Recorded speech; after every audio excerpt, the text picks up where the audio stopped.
attempt to murder. Itu apni jani.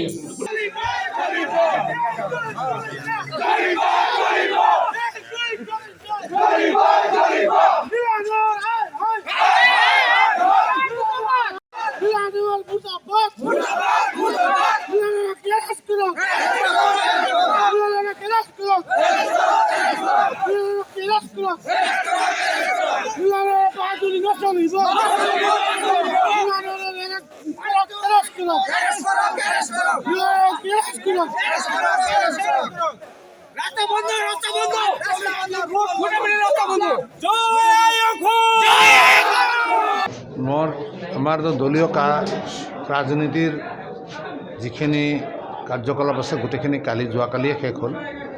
আমি মানুহৰ আমাৰ কাৰ্যকৰ্তাৰ ঘৰত গৈছিলোঁ কলামাটিকে। তাৰ পৰা ঘূৰি আহোঁতে মই কঁঠালগুৰি হৈ নেপালী বস্তি হৈ আহি আছিলোঁ।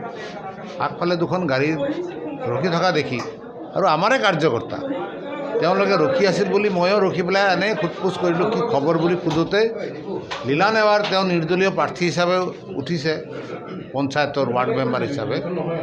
তেওঁ মোৰ ওপৰত খঙাখঙি কৰি পেলাই একদম মোক মাৰিব বিচাৰিলে, গাড়ী ভাঙিব বিচাৰিলে।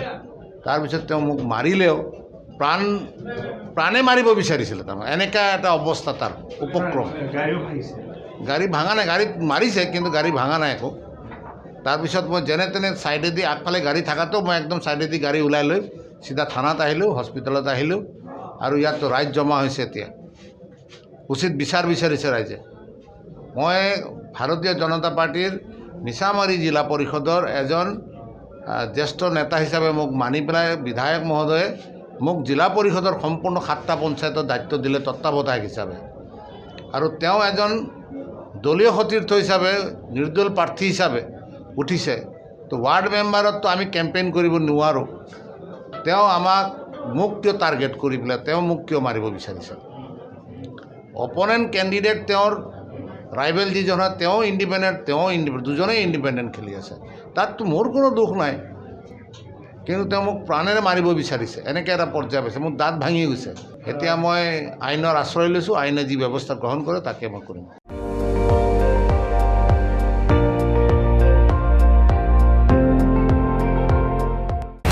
আপুনি চাই আছে ND24, সৰ্বশ্ৰেষ্ঠ নহয় সৰ্বোত্তমৰ দৌৰ।